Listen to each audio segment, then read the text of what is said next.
tal amigos? Que Dios les bendiga. Bienvenidos a un nuevo programa de Descubriendo la Verdad. Mi nombre es Emanuel Vallejos y este es nuestro programa número 12.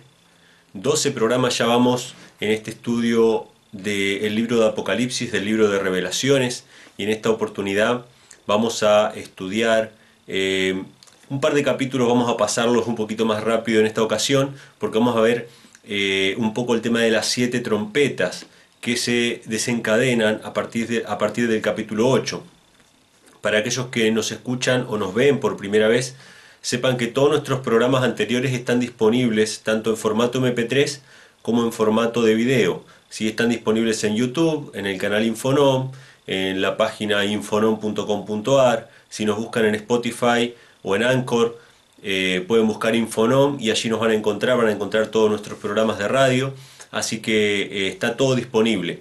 Sin embargo, más allá de que llevamos un orden y una cronología, es decir, en este programa número 2 estamos siguiendo en orden el estudio de Apocalipsis, cada programa en sí tiene una enseñanza, cada programa en sí tiene una importancia espiritual. Por más que no hayas escuchado quizá los anteriores, este programa también te va a ser de bendición, así que te invitamos a que nos acompañes al estudio de las Sagradas Escrituras que vamos a tener en esta oportunidad.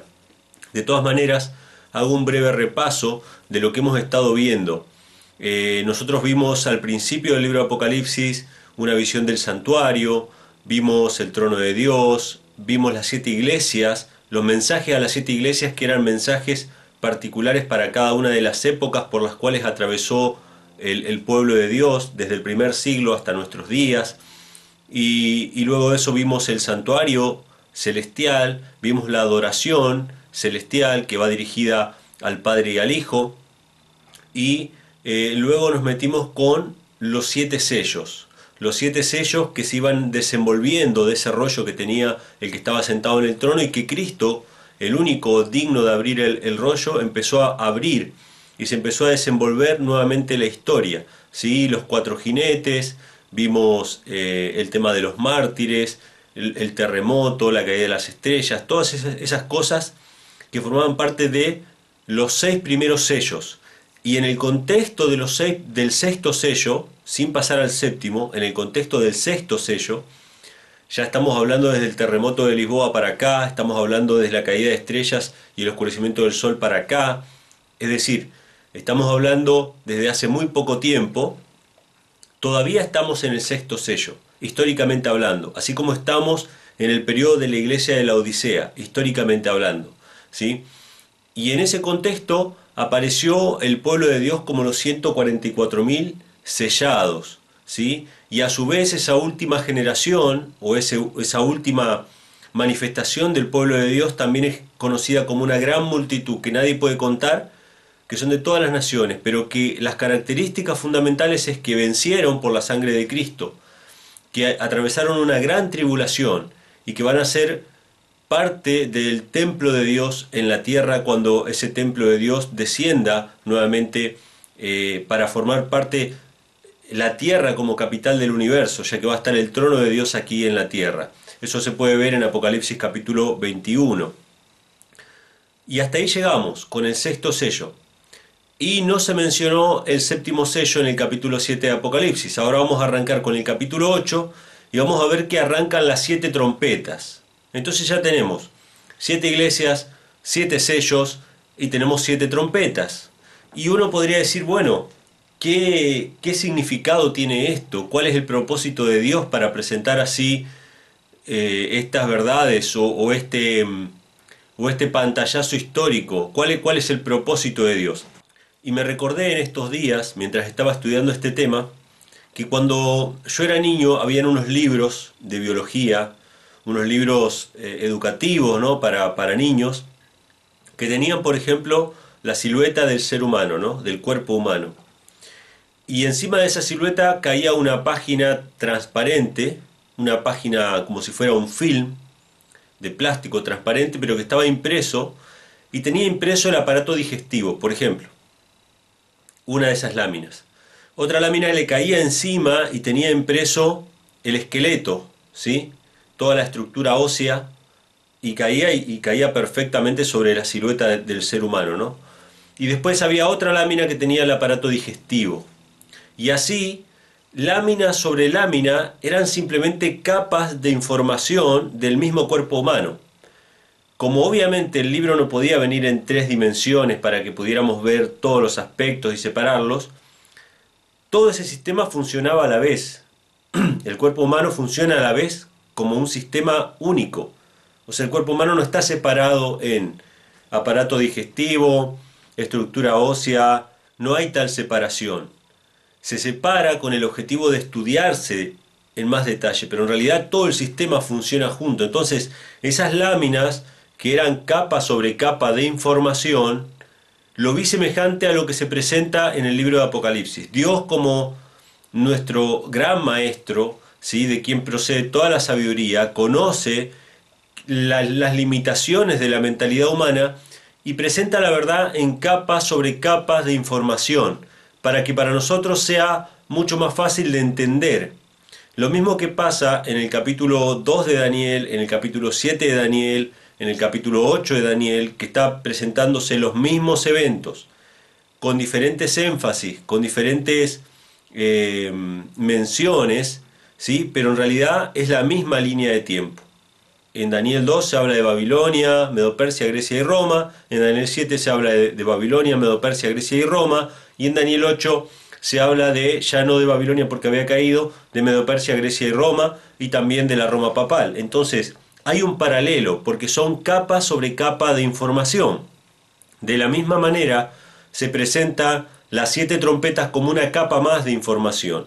Pero en este caso, no se habla tanto de la historia de la iglesia, ya no se hace mención acerca de las apostasías y de la contaminación de la iglesia o de los reavivamientos espirituales y todo ese tipo de cosas que estuvimos viendo en las 7 iglesias y en los sellos, sino que en las 7 trompetas más bien se habla de el desmembramiento del Imperio Romano, que el desmembramiento del Imperio Romano abarca justamente desde los primeros siglos de la era cristiana hasta,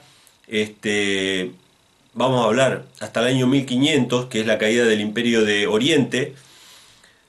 Abarca prácticamente el mismo lapso de tiempo que abarcan los mensajes a las iglesias o los sellos de Apocalipsis. Entonces, ¿qué nos presenta las 7 trompetas? La caída de Roma, con una serie de catástrofes, una serie de castigos, de azotes que sufrió Roma como imperio, que lo fue desmembrando, que lo fue dividiendo, hasta llegar a ser esos reinos divididos que nunca más se iban a poder unir, como lo dice Daniel capítulo 2. Daniel capítulo 2 está muy gráficamente presentado. Están las piernas de hierro que representan Roma, un imperio de 700, 800 años de duración, pero que llegado el momento, cuando llega a los pies de la estatua, se convierten en reinos divididos, algunos fuertes, otros débiles, que tratarán de unirse por alianzas humanas, pero que nunca más volverán a estar unidos, y así ha llegado hasta el día de hoy. Nosotros hoy vemos reinos divididos, algunos fuertes, otros débiles, que tratan de unirse por medio de alianzas humanas, alianzas económicas, alianzas regionales. Sin embargo, nunca más va a haber un nuevo imperio mundial como fue el Imperio Romano. El Imperio Romano fue el último gran imperio. Eso estaba profetizado en la Biblia y así tenía que suceder. Así que estas 7 trompetas son básicamente el desmembramiento del Imperio Romano. Y eso es lo que vamos a ver a continuación. Obviamente lo vamos a ver un poco por arriba, ¿sí? Esto nos abarca hasta el capítulo 11. Arranca en el capítulo 8, se mencionan algunas cosas en el capítulo 9 y en el capítulo 11, pero el capítulo 10 y el capítulo 11, que son el ángel con el librito, y el capítulo 11, los 2 testigos, lo vamos a dejar para los siguientes programas, ¿sí? Porque vamos a tratar de ver las trompetas simplemente. Pero vamos a arrancar en el capítulo 8, donde quedamos, ¿sí? El capítulo 8, versículo 1, porque nos faltó algo para terminar acerca de los 7 sellos. Capítulo 8 de Apocalipsis, acompáñenme en la lectura. Vamos a leer capítulo 8, versículo 1 en adelante, y vamos a cerrar algunos temas, ¿sí? De los 7 sellos, del santuario celestial, cosas que quedaron pendientes de los temas anteriores. Pero ya les hice un pantallazo de lo que tratan estos capítulos, ¿sí? Capítulo 8, versículo 1 nos dice lo siguiente: y cuando se abrió el 7º sello, fue hecho silencio en el cielo casi por media hora. Nosotros habíamos visto hasta el capítulo 7, todavía estábamos en el 6º sello. Y estábamos hablando del pueblo de Dios en el tiempo del fin, de los 144.000. Por lo tanto, este 7º sello, sin lugar a dudas, tiene que hablar acerca de la segunda venida de Cristo.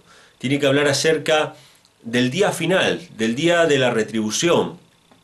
¿Y por qué se hace silencio en el cielo por casi media hora?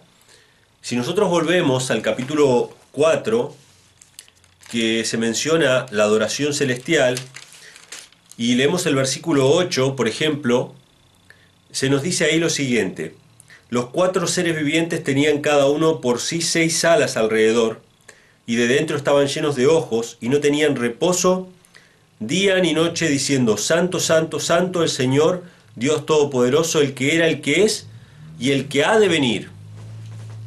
Fíjense, esta adoración que va dirigida al Padre, incluye en sus palabras la frase el que ha de venir, el que ha de venir. Esta adoración no va dirigida al Hijo exclusivamente, va dirigida al Padre. Luego, en el capítulo 5, estos seres vivientes adoran también a Cristo. Pero cuando adoran al Padre dicen el que ha de venir. Eso significa que cuando Cristo venga por segunda vez, el Padre también va a venir acá a la tierra. Porque Cristo dice que va a venir en su gloria, en la gloria de su Padre y en la gloria de los santos ángeles. O sea que esos millones de ángeles que adoran a Dios constantemente, que tañen sus arpas, que elevan sus voces, estos 4 seres vivientes que forman parte de la estructura y el mecanismo del trono de Dios, ese trono que se mueve de un lugar hacia otro, todo eso va a bajar a la tierra. Y entonces por primera vez, va a haber silencio en el cielo. Porque constantemente Dios es objeto de adoración de sus criaturas, es objeto de alabanza. Pero cuando Dios baje, cuando ese carro de nubes baje, trayendo a Cristo como Rey de Reyes, para ser reconocido por todas sus criaturas, por cada uno de nosotros en su segunda venida, entonces el cielo va a quedar en silencio, porque esos ángeles que adoran a Dios van a bajar también en ese día glorioso de la manifestación de nuestro Señor Jesucristo. Por eso es que Apocalipsis 8 arranca diciendo que va a haber silencio en el cielo. Es la segunda venida de Cristo, el 7º sello, se acaba, ¿sí? Entonces ya tenemos las 7 iglesias, tenemos los 7 sellos, ¿sí? Pero ahora van a empezar a sonar las 7 trompetas. Y estas 7 trompetas hablan de las guerras, de los saqueos, de los incendios, de la muerte que fue sembrada por todas las tribus bárbaras que atacaron y destruyeron a Roma, sobre todo a Roma occidental, ¿sí? Y que propiciaron la caída, posteriormente incluso los musulmanes, de la Roma oriental, ¿sí? 1000 años después. Así que bueno, interesante las 7 trompetas, pero vamos a avanzar un poquito más con el versículo 3, dice: otro ángel vino y se paró delante del altar, teniendo un incensario de oro, y le fue dado mucho incienso para que le añadiese a las oraciones de todos los santos sobre el altar de oro que estaba delante del trono. El ángel añade, se le fue dado incienso para añadir, ¿sí? Lo primero que nosotros vemos acá en este pasaje es que acá está el altar del incienso. El altar del incienso y el incensario son dos cosas distintas. El altar es un mueble que estaba en el santuario y el incensario es un utensilio que se utiliza para llevar el incienso del lugar santo al lugar santísimo, para mover ese humo, ¿sí? Ese humo hacía que cuando el sumo sacerdote fuera a entrar al lugar santísimo, ese humo impidiera que el sumo sacerdote viera directamente el arca de la alianza. O sea que seguía teniendo un velo que lo cubría de la gloria de Dios. Pero acá vemos al ángel añadiendo incienso a las oraciones, ¿sí? Otro detalle importante, este altar del incienso, dice acá, estaba delante del trono. Este pasaje nos confirma la rectificación que hicimos en el programa anterior, no, en el anterior, en el número 10, cuando yo mencioné que en realidad la adoración del capítulo 4 y del capítulo 5 se hacía en el lugar santo y no en el santísimo. No estaba Cristo delante del trono en el lugar santísimo, sino que estaba delante del trono en el lugar santo, porque el trono de Dios es un trono móvil, es un trono que es dispuesto, que es puesto y es quitado, se mueve porque tiene ruedas. Eso lo menciona el capítulo 7 de Daniel y lo menciona Ezequiel capítulo 1, ¿sí? Y acá se nos confirma que es el lugar santo porque está el altar del incienso. Y el altar del incienso, indiscutiblemente, estaba en el lugar santo del santuario. Así que otro punto más para sumarle a esta cuestión de que Cristo estaba en el lugar santo. Cristo tenía que cumplir su ministerio primero en el santo y después en el santísimo. Más adelante vamos a ver que el lugar santísimo se ve claramente en Apocalipsis.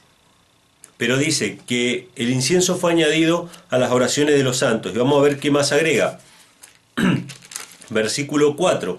El humo del incienso subió de la mano del ángel delante de Dios con las oraciones de los santos. Y el ángel tomó el incensario y lo llenó del fuego del altar y echólo en la tierra, y fueron hechos truenos, voces, relámpagos y terremotos. Se nos dice que este incienso subió de la mano del ángel delante de Dios con las oraciones de los santos. Antes de Dios introducirnos en las visiones acerca de la caída de Roma, de las 7 trompetas, de la gran cantidad de tumultos que en esta tierra causan dolor, sufrimiento al ser humano, las guerras y rumores de guerra que estamos viviendo hoy en día, en medio de este contexto en el cual constantemente podríamos sentirnos inseguros, podríamos sentirnos desprotegidos, Dios nos dice que escucha las oraciones del ser humano, que las oraciones de los hombres llegan a Dios por medio de Cristo que purifica nuestras oraciones. ¿Cuántas veces nos hemos sentido indignos de hablar con Dios? ¿Cuántas veces nos hemos sentido tan separados de Dios que ni siquiera podíamos alzar nuestros ojos al cielo, sino que lo único que decíamos era: Señor, sé propicio a mí que soy pecador? ¿Cuántas veces nos hemos sentido que Dios ya no escucha nuestras oraciones? Y eso tiene que ver con que nos miramos a nosotros mismos. Y está correcto que así sea. El ser humano es incapaz de hacer llegar sus oraciones a Dios si no fueren presentados delante de Dios por el sumo sacerdote que es Cristo. Cristo es el que purifica nuestras oraciones. Cristo es el que hace aceptable nuestra oración. Nada de lo que nosotros hagamos, ninguna obra que hagamos buena, nos califica o nos recomienda delante de Dios. No es nuestra vida, no son nuestras obras, no son las palabras que nosotros podemos llegar a decir. Es Dios, siempre es Dios y siempre es Cristo.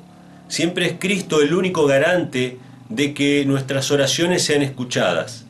Y Dios garantiza por su palabra que Él presta oído a nuestras oraciones. Que Él presta oído a nuestras oraciones.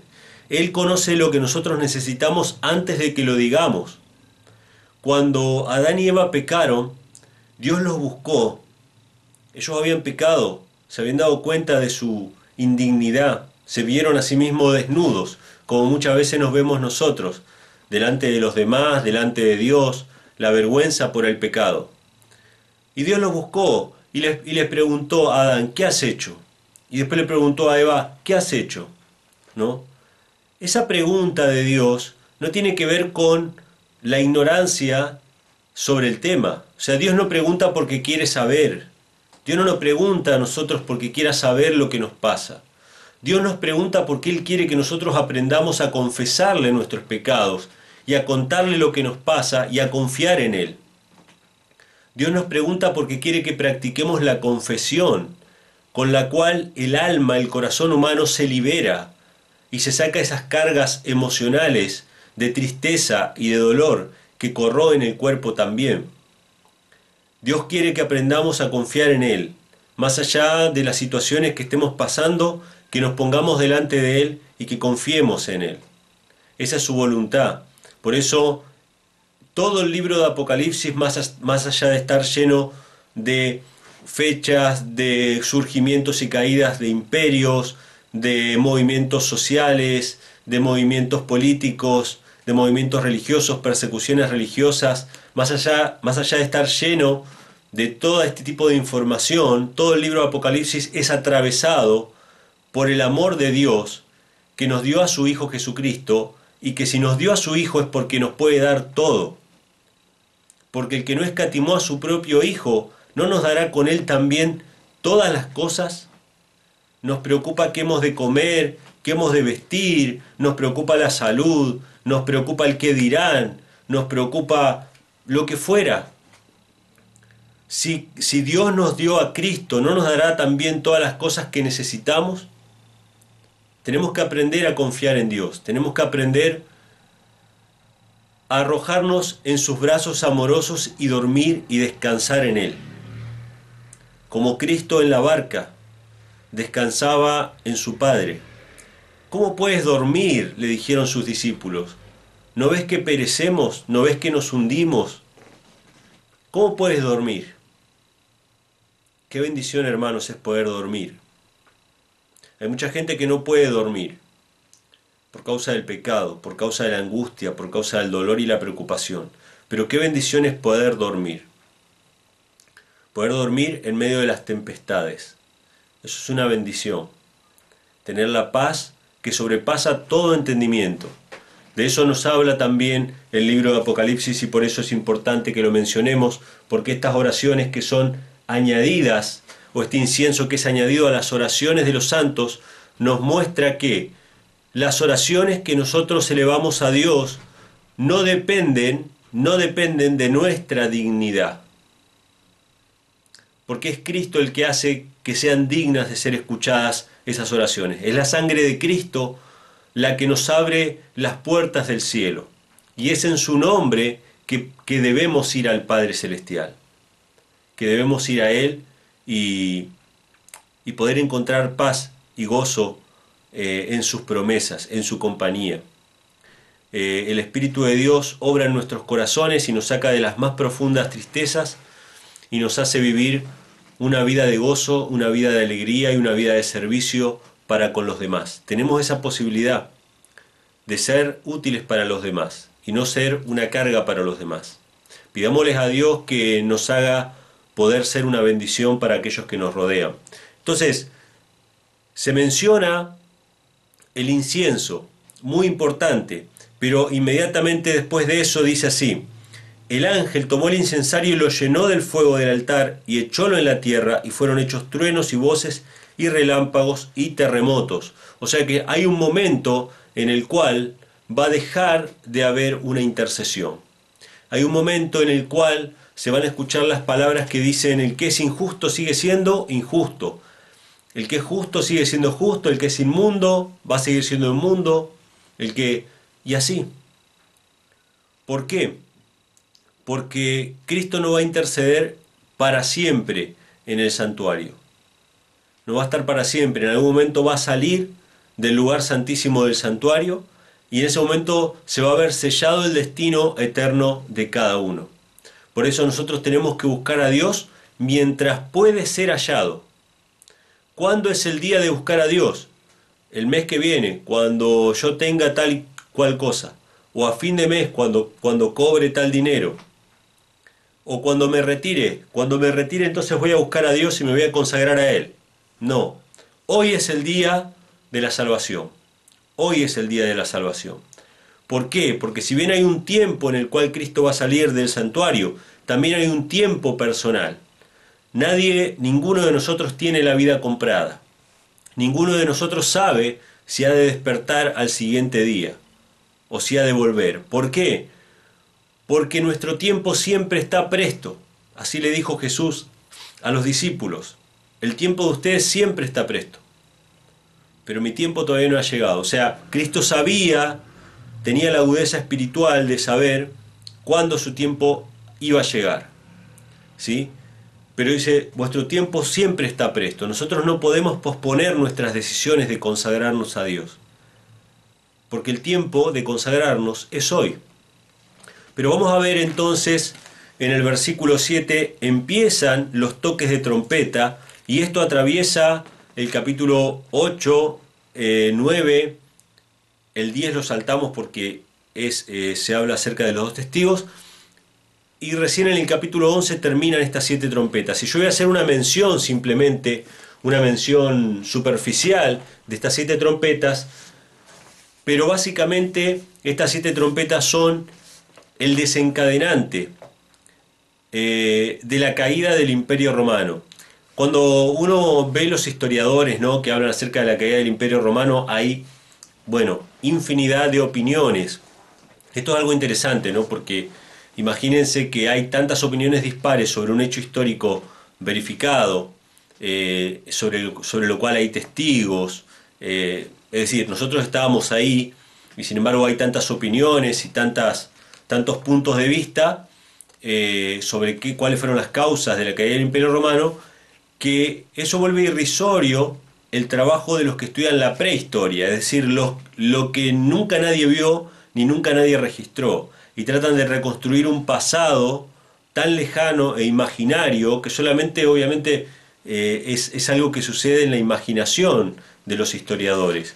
Si no se ponen de acuerdo acerca de los motivos de la caída del Imperio Romano, que fueron múltiples seguramente, mucho menos vamos a hablar con certeza acerca de cosas que nunca nadie vio y nunca nadie registró. Es un poco la hipocresía de la ciencia evolucionista, ¿no?, que trata de recrear algo que nunca nadie vio, un proceso que nunca nadie presenció. Pero más allá de eso, pueden haber habido causas múltiples de la caída del Imperio Romano, como por ejemplo el debilitamiento interno, las guerras civiles internas, bueno, varios factores económicos, ya que gran parte del rédito que sacaba Roma era de sus batallas, de sus conquistas y de los despojos, de los impuestos, y llegado a una meseta de conquistas, es como que empieza a resquebrajarse ese sistema económico. Pero más allá de todo eso, sin lugar a dudas, las invasiones de las tribus bárbaras fueron los azotes claramente identificados por la gran mayoría de los historiadores. Es decir, no hay duda sobre esto. No hay duda sobre esto. Pueden haber muchas dudas sobre otros factores, otros causales de la caída del imperio, pero sin lugar a duda, el ataque de las tribus bárbaras a Roma fue uno de los desencadenantes más importantes. Y estos azotes fueron uno atrás de otros, como fueron las 7 trompetas de Apocalipsis. No hay duda de que estas 7 trompetas se aplican a la caída del Imperio Romano. ¿Por qué esto es así? Bueno, porque lo tenemos en Daniel 2 también. En Daniel 2 tenemos Roma, el Imperio Romano, las piernas de la estatua, y luego el desmembramiento del Imperio Romano en 10 reinos. Lo vemos en Daniel 7. Una bestia espantosa, después salen 10 cuernos, ¿sí? Esos 10 cuernos son los 10 reinos en los que se convirtió Europa. Reinos divididos que nunca más iban a ser reunidos nuevamente. Y en Apocalipsis 17 y en Apocalipsis 18 se mencionan nuevamente estos 10 reinos que atacarían a Roma, se volverían contra Roma. Entonces las tribus bárbaras cumplieron el papel de azote o de castigo de parte de Dios a un imperio corrupto como era el Imperio Romano, que gobernó durante siglos, pero que llegó el momento de su caída. Primero, el primer desmembramiento, división en 2, Roma de Oriente y Roma de Occidente, y luego las invasiones bárbaras que minaron primeramente a Occidente, haciéndolo caer por el año 530 y pico, y posteriormente, en el año 1500, 1000 años después, la caída del Imperio de Oriente, a manos ya de las tribus musulmanas, ¿sí?, de las tribus islámicas. Así que vemos ahí claramente estas 7 trompetas que convirtieron a ese gran imperio romano en el panorama actual que tenemos ahora, de reinos divididos. Y ahí es donde estamos viviendo ahora, en los pies de la estatua, los pies de la estatua. Pero vamos a mencionarlo simplemente al pasar. La primera trompeta que se menciona está en Apocalipsis 8:7, que habla acerca de que hubo granizo y fuego mezclado con sangre y fueron arrojados a la tierra y la tercera parte de los árboles fue quemada y se quemó toda la hierba. Bueno, esto está referido a la invasión de los visigodos que saquearon Roma en el año 410. Los historiadores mismos usan este lenguaje para referirse a los saqueos de las tribus visigodas. Se menciona el tema de que ni los árboles se salvaban de los incendios. O sea, ellos iban dejando destrucción a su paso, ¿sí? Muchas de estas tribus eran nómadas. La gran mayoría venían de los países nórdicos o del centro de Asia, como los hunos, pero eran nómadas y vivían prácticamente de los despojos. Hubieron invasiones que fueron silenciosas primeramente, donde los bárbaros se fueron asentando en las fronteras o incluso dentro del Imperio Romano, y posteriormente fueron las invasiones violentas directamente, donde arrasaron con prácticamente todo. La segunda trompeta mencionada en Apocalipsis 8, del 8 al 9, que se menciona que hubo un grande monte ardiendo que fue lanzado en el mar y la tercera parte del mar se tornó en sangre. Ustedes van a ver que se menciona muchas veces la tercera parte. ¿Por qué? Porque Roma, después de haber sido dividida en Roma Oriental y Roma Occidental, también tuvo otra división, otro epicentro que fue en África. Y fue justamente la caída de África, o la parte norte de África, del Imperio Romano, que quedó a mano de los vándalos, ¿sí? Cartago, ese punto estratégico que siempre fue un bastión militar importante por su ubicación estratégica en el Mediterráneo. Y desde allí se libraron grandes batallas en el mar. Es por eso que se menciona un monte ardiendo que fue lanzado en el mar y la tercera parte del mar fue muerta. ¿Por qué? Porque las batallas que sufrió Roma ahí fue mayormente en el mar Mediterráneo. Roma, que estaba sentada como una reina entre los mares, ahora ese dominio sobre el Mediterráneo le fue quitado por los vándalos, ¿sí? Desde el norte de África. La tercera trompeta, Apocalipsis 8, del 10 al 11, se menciona que cayó del cielo una gran estrella ardiendo como una antorcha y cayó en la tierra y parte de los ríos y en parte de la fuente de las aguas. Y el nombre de la estrella es Ajenjo, y la tercera parte de las aguas fue vuelta en ajenjo, y muchos murieron por las aguas porque fueron hechas amargas. Y esto se refiere a la invasión de los hunos en el año 372 al 453, ¿sí? Los hunos fue una de las tribus que más destrucción y que más muerte causó al Imperio Romano, y se dice que por el hecho de haberse asentado en la zona de los Alpes, donde nace justamente los ríos y la fuente de las aguas que alimentaban a la capital del Imperio Romano, es por lo cual se lo menciona de esta manera en la profecía bíblica. La cuarta trompeta es mencionada en Apocalipsis 8, versículo 12. Dice: y el cuarto ángel tocó la trompeta y fue herida la tercera parte del sol, la tercera parte de la luna y la tercera parte de las estrellas, de tal manera que se oscureció la tercera parte de ellos, y no alumbraba la tercera parte del día, y lo mismo de la noche. Esto se refiere directamente a la caída del Imperio Romano de Occidente. Primero renuncia el emperador, y luego los cónsules, y luego el magistrado. Todo llega a caer. Todo lo que eran lumbreras o guías de Roma, en todas las instituciones, empiezan a caer.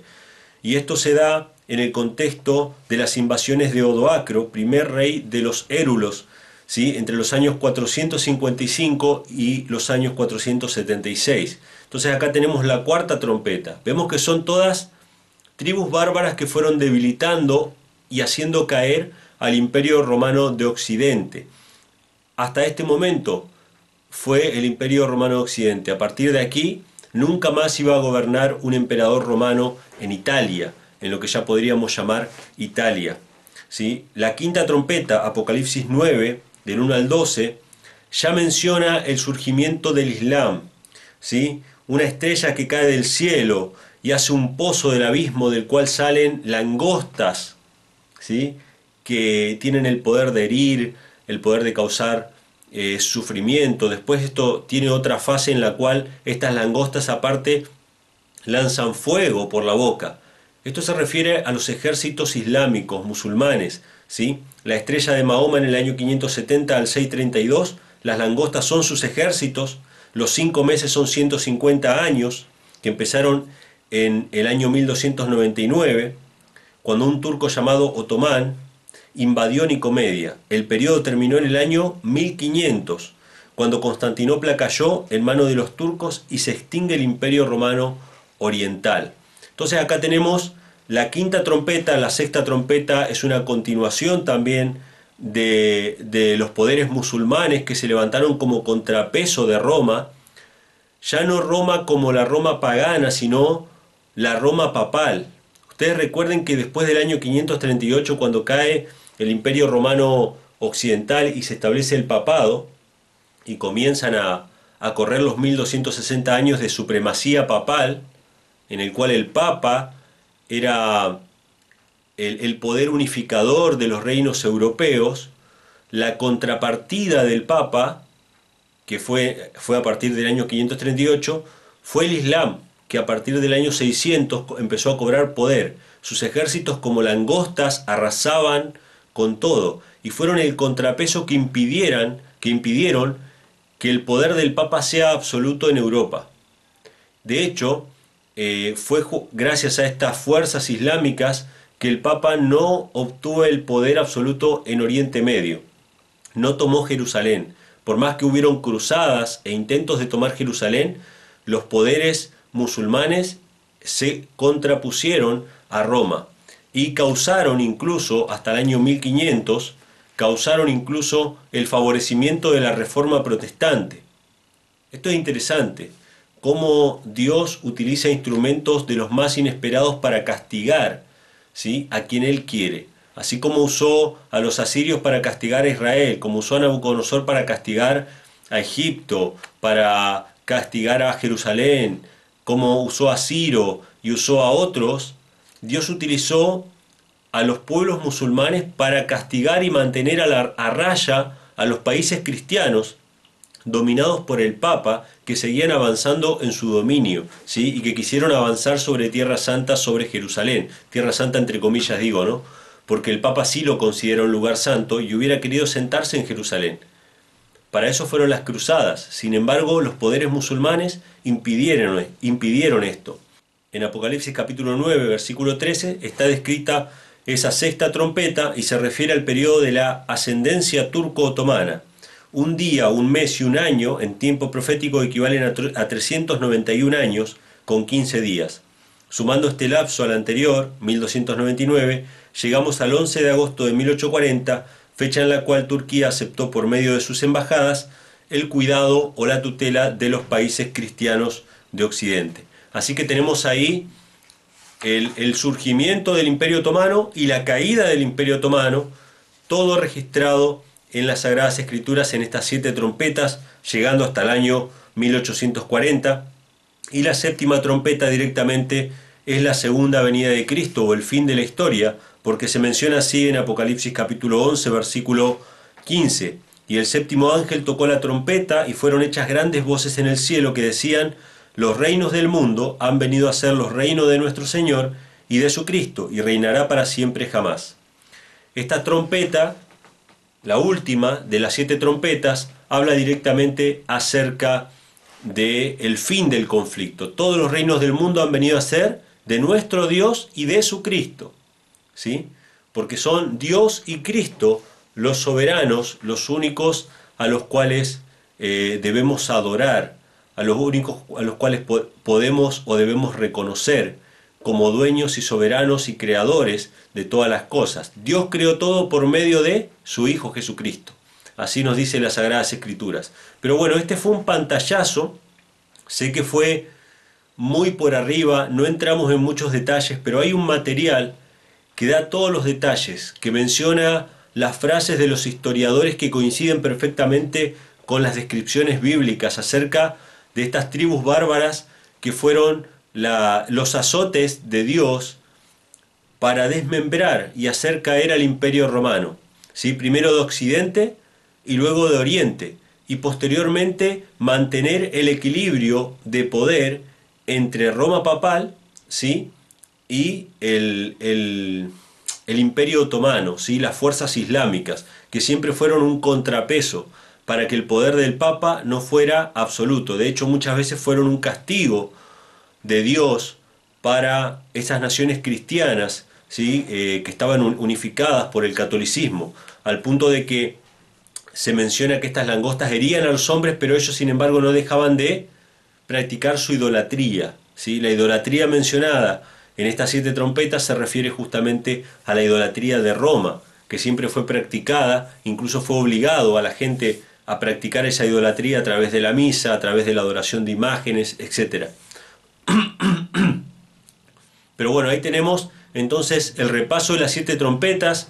Lo que nos queda para ver es Apocalipsis 10, el ángel con el librito, que lo vamos a ver en el próximo programa, y luego nos quedan los 2 testigos, para cerrar las cosas que están en el contexto de las 7 trompetas. Pero ya tenemos las 7 iglesias, los 7 sellos y las 7 trompetas. Son capa sobre capa de información de los eventos que iban a suceder durante la era cristiana hasta la segunda venida de Cristo. Ya sabemos que Daniel se encarga de hablar de los imperios pasados, ¿sí? De los imperios mundiales que estuvieron en el pasado, Babilonia, Medo-Persia, Grecia. O sea, a Daniel le fue mostrado el devenir de la historia desde sus días en adelante, hasta el fin. Pero a Juan le fue mostrado desde sus días, que ya no existía el imperio babilónico o el griego, sino desde la caída del imperio romano en adelante, ¿sí? Con todas las peripecias, con todas las idas y vueltas que iba a tener la iglesia, de apostasía, de arrebatamiento, de reforma, etc. Todo eso fue presentado en el libro de Apocalipsis en símbolos. ¿Para qué? Para que el que lea entienda, ¿sí? ¿Por qué esto del que lea entienda? Porque así como Dios inspiró a los profetas para que escribieran, y muchas veces los profetas no llegaron a entender absolutamente todo lo que escribían, pero confiaron en lo que Dios les estaba diciendo. Si no me creen, lean Daniel capítulo 12, donde Daniel dice que no entendió ciertas visiones y Dios le dice: no te preocupes porque no es para vos. Esto es para el tiempo del fin. Así como hubo profetas que escribieron y sin entender, pero escribieron bajo la inspiración del Espíritu, nosotros hemos de entender la palabra bajo la inspiración del mismo Espíritu, ¿sí? Así que bueno, hasta aquí hemos llegado con el programa de hoy. Este es el programa número 12 de Descubriendo la Verdad. Recuerden que todos los programas están disponibles en MP3 en nuestra página infonom.com.ar y están disponibles en video en YouTube/Infonom. ¿Sí? Buscan ahí en YouTube, buscan Infonom, y ahí están todos nuestros programas de radio y mucho otro material que puede llegar a ser de interés profético y sobre otros temas. Así que muchas gracias por habernos acompañado en este programa. Nos estamos encontrando en el próximo. Que Dios les bendiga.